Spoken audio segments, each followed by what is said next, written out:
Welcome back to my channel. तो hope you have done well in your examinations. पता नहीं मुझे आपने कुछ शेयर ही नहीं किया। तो अभी नीट और एम्स, आप जैसे कि आप सब कुछ जानते ही हैं ज़्यादातर कि यहाँ पे पेपर्स आपके लीक हुए थे।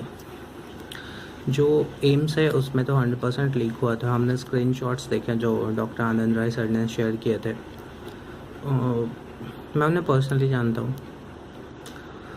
तो उन्होंने जो शेयर किया है, जो बातें उन्होंने कही है ना, वो फैक्ट है। आप समझिए, he is not a bluff master और समथिंग, जैसे कि कुछ टीचर्स ट्वीट कर रहे हैं। ऐसा कुछ नहीं है। He is a great guy basically, at least मुझे ऐसा लगता है। क्योंकि आप व्यापम के टाइम से आई थिंक उन्हें जानते होंगे, जो काफ़ी उन्होंने चीज़ें एक्सपोज की थी उस टाइम पे। तो अभी उन्होंने एम्स के लिए भी वो स्टेप उठाया, ठीक है। तो हम जानते हैं, पहले नीट की बात करते हैं, ठीक है। तो नीट में क्या हो रहा है अभी, जो पॉसिबिलिटीज़ हैं, मुझे जहाँ तक लगता है कि देयर विल बी री नीट, ठीक है। ऐसा मुझे क्यों लगता है? ऐसा मुझे इसलिए लगता है क्योंकि हमारे कॉलेज में जो हमारे प्रोफेसर हैं, वो मेडिकल काउंसिल ऑफ इंडिया के टीचर्स टाइप्स जो भी हैं, हमारे कॉलेज में जो प्रोफेसर्स हैं या फिर जो हमारे टीचर्स हैं, मैंने उनसे बात करी या फिर उन्हें सुना कहीं से, सोर्सेस बेसिकली। तो वहाँ से लगता है कि रीनीट की पॉसिबिलिटी है, जस्ट बिकॉज फर्स्ट थिंग जो है आपके लिए, जो रीनीट सपोर्ट कर रहे हैं उनके लिए ये है कि मद्रास हाईकोर्ट ने आपके रिज़ल्ट पे स्टे लगा दिया है। क्यों? वरना अब तक OMR शीट्स आंसर की CBSE रिलीज़ कर चुका होता, और अभी रिज़ल्ट पे स्टे लगाया तो अभी वो नहीं कर सकता। और दूसरी चीज़ जो है हमारी, वो ये है कि उस हियरिंग में अगर मद्रास हाईकोर्ट, मैं आपको बोल रहा हूँ, आप लिख लो, 98% चांसेस हैं मद्रास हाईकोर्ट एग्ज़ाम को कैंसिल करने को कहेगा, ठीक है। अगर 2% उसने नहीं कहा, फर्स्ट ऑफ ऑल हम बात करते हैं 98% अगर वो एग्ज़ामिनेशन कैंसिल होगा, मैं बोल रहा हूँ मद्रास हाईकोर्ट एग्ज़ामिनेशन कैंसिल करने को बोलेगा नीट को, ये मतलब CBSE वालों को। होगा ऐसा, आप नोट कर लो इस चीज़ को, ठीक है। तो मद्रास हाईकोर्ट ने अगर कैंसिल करने को कहा तो CBSE वालों के पास दो रास्ते हैं। या तो वो जा कर के शांति से नीट ग्रेड कंडक्ट करे वापस से, क्योंकि काफ़ी सारे स्टेट्स में PIL डाले हुए हैं। अब मैं पहले बता दूँ, मद्रास, फिर आपका गुजरात, आज कल या परसों उड़ीसा में भी डाला गया था, ठीक है। फिर दिल्ली सुप्रीम कोर्ट में 2 PIL डाला, एक संकल्प ट्रस्ट ने और एक आनंद राय सर ने स्टूडेंट्स के साथ मिलके, ठीक है। उसमें रीजनल लैंग्वेज के आंसर्स के डिफरेंसेस, क्वेश्चन के डिफरेंसेस, ठीक है, और थोड़े बहुत लीक के मैटर्स हैं। बट जो मेजर जो कंसर्न है वो यही है कि आपने रीजनल लैंग्वेज में आपने क्वेश्चंस डिफरेंट दिए। तो उनका कुछ लोग जो नीट को सपोर्ट कर रहे हैं, उनके अकॉर्डिंग ये है कि एम्स भी अलग अलग क्वेश्चंस देता है, या फिर AIPM JEE के जो एग्ज़ाम्स होते हैं वो वहाँ पे भी अलग अलग क्वेश्चंस आते हैं हर नीट में। बट नीट ऑर्डिनेंस में ये पास हुआ था, अगर आपको याद हो लास्ट ईयर, ये था कि ऑल इंडिया के लेवल पे सेम टाइप के क्वेश्चंस होने चाहिए। तभी आप नॉर्मली सोचो ना, अगर सेम टाइप के क्वेश्चंस होंगे तभी तो एक सेंट्रलाइज रैंकिंग होगी, ठीक है। वैसे ही हमारे मेडिसिन में बहुत कंपटीशन है। अगर आप कहीं भी एक या दो क्वेश्चंस भी मुश्किल या आसान हो गए तो पूरी रैंक, मैं आपको बता रहा हूँ ना, पूरी रैंक लिस्ट जो होगी ना एक पर्टिकुलर स्टेट की हो जाएगी। जैसे अभी बोल रहे हैं कि तेलंगाना एंड ऑल, वहाँ पे कि मुश्किल पेपर था, तो लोग बोल रहे हैं कि भाई तो कंपटीशन तो उनके स्टेट में ही होगा, लेकिन ऐसा नहीं है। जो 15% कोटा है उनमें उनका नाम कहीं नहीं आएगा अगर उनके पेपर हमारे पेपर से, नॉर्थ इंडियन पेपर से या फिर इंग्लिश मीडियम वाले पेपर से ज़्यादा मुश्किल रहे तो।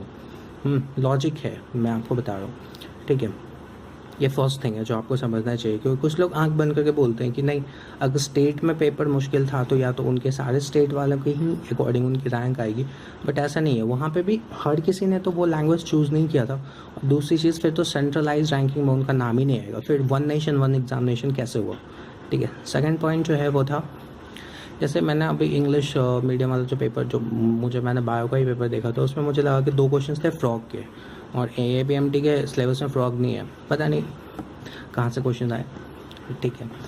तो ये तो जो बात है वो डिफरेंट PILs हैं, काफ़ी सारे स्टेट्स में अलग अलग हियरिंग डेट है। बट सबसे पहले जो मद्रास हाईकोर्ट की हियरिंग है उसमें ये, अगर उसने बोला कि आप नीट का रिजल्ट कैंसिल करो, वापस से नीट कराओ, तो AIPMT वाले या CBSE वाले वालों के पास दो ऑप्शन है, या तो वो शांति से आके नीट कंडक्ट करवाएं, जो कि वो करेंगे नहीं बेसिकली, ठीक है, या नहीं तो वो सुप्रीम कोर्ट में याचिका डालें, मतलब वो हाई कोर्ट की डिसीजन को चैलेंज करें, क्योंकि ऑफकोर्स सेंट्रल गवर्नमेंट की चीज़ है नीट, ठीक है, सेंट्रलाइज्ड है, तो सुप्रीम कोर्ट का जो डिसीजन होगा वही फाइनल होगा, ठीक है।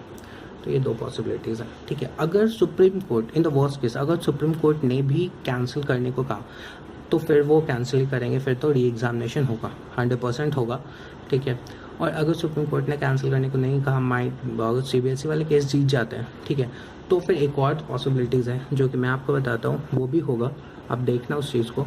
वो ये है कि तब ऑर्डिनेंस पास होगा, जैसे बिल पास होता है ना पार्लियामेंट में, काफ़ी सारे स्टेट के MPs हम री नीट के सपोर्ट में हैं, जिनके भी MPs को लगता है, जिनके भी स्टेट में लगता है कि उनका पेपर टफ था, तेलंगाना हो, वेस्ट बंगाल हो, आपका तमिलनाडु साइड हो, केरला हो, जहाँ भी हो, जिन गुजरात है आपका, जिन स्टेट में पेपर मुश्किल था, उनके MPs फॉर श्योर इसके सपोर्ट में होंगे। तो अगर बिल वहाँ पे माइट भी अगर मेजोरिटी से पास हुआ कि रीनीट होना चाहिए, तो फिर आपका रीनीट हो जाएगा, ठीक है।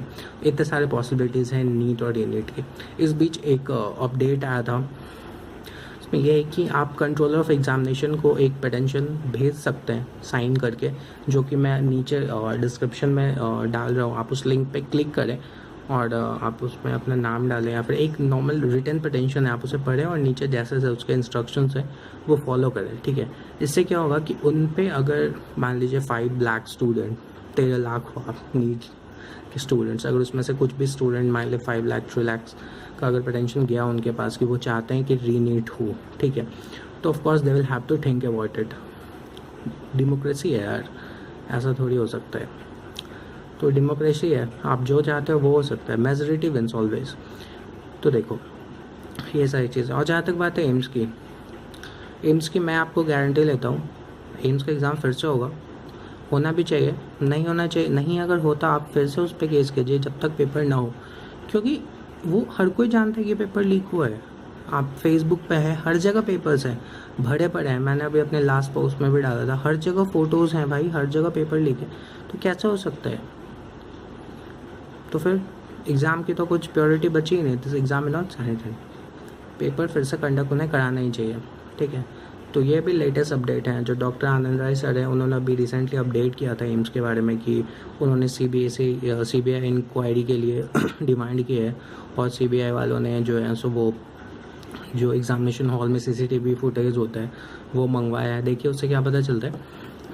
और AIPMT या फिर नीट वाली जो सीन है, मैं AIPMT बोलने की आदत है, मेरे टाइम पे तो ये था, तो नीट वाला जो सीन है वो उस पर डिपेंड करेगा कि आपका ऑर्डिनेंस क्या पास होता है या फिर गवर्नमेंट का डिसीजन क्या है। तो उससे पहले आप जो है वो नीचे लिंक में एक पिटीशन का लिंक दिया हुआ है, आप उस पर क्लिक करें, अपना नाम वाम डालें और उसे शेयर करें, ठीक है। और अपने और भी जितने भी फ्रेंड्स हैं जो रीनीट को सपोर्ट करते हैं, आप उन सबों से उस पर क्लिक करवाएं, so that more and more number of people get involve, more and more number of people उस पर साइन करें और चेयरपर्सन तक वो बात पहुंच पाए कि इतने सारे लोग उसके सपोर्ट में हैं, ठीक है। तो आज के लिए इतना ही। आपके अगर कोई डाउट्स वाउट्स हैं, कुछ पूछना हो तो आप नीचे कमेंट में डाल सकते हैं। बाकी मैं कुछ चैप्टर्स के अभी कुछ ट्रिक्स अभी एक्चुअली उस टाइम पे तो दे रहा था, बट अभी पेपर वगैरह कैंसिल हो गया, हाँ पेपर वगैरह कंप्लीट हो गया बेसिकली आपका और मेरा, बट अभी बाकी है, तो इसलिए कुछ टाइम है नहीं। तो अभी नेक्स्ट वीक से मैं अपलोड करना शुरू करूँगा, ठीक है। और अभी एक मैं वीडियो डालूँगा जो कि आपको डिफरेंट कोचिंग इंस्टीट्यूट का एक कंपैरिजन है कि आपको of course most of the student इस टाइम पे चाहते हैं, ढूंढ रहे हैं कि उन्हें कौन सा कोचिंग ज्वाइन करना चाहिए या फिर कौन सी बुक्स पढ़नी चाहिए। तो जो मुझे सही लगता है, बाकी सारे स्टूडेंट से बात करने के बाद, बाकी मेरे फ्रेंड से बात करने के बाद जो मुझे सही लगता है उसके अकॉर्डिंग मैं एक वीडियो बनाऊँगा अभी कल या परसों। तो आप चैनल को सब्सक्राइब करें और देखें, बेसिकली कुछ अपडेट्स मैं यहाँ पे देता रहता हूँ आपके लिए। Thank you. हाँ, वो पिटीशन आप साइन कीजिए और लोगों से भी करवाइए। That's it for today, bye bye, good night, और बेस्ट ऑफ लक जिन लोगों ने जिपमर का पेपर दिया है, दे रहा है।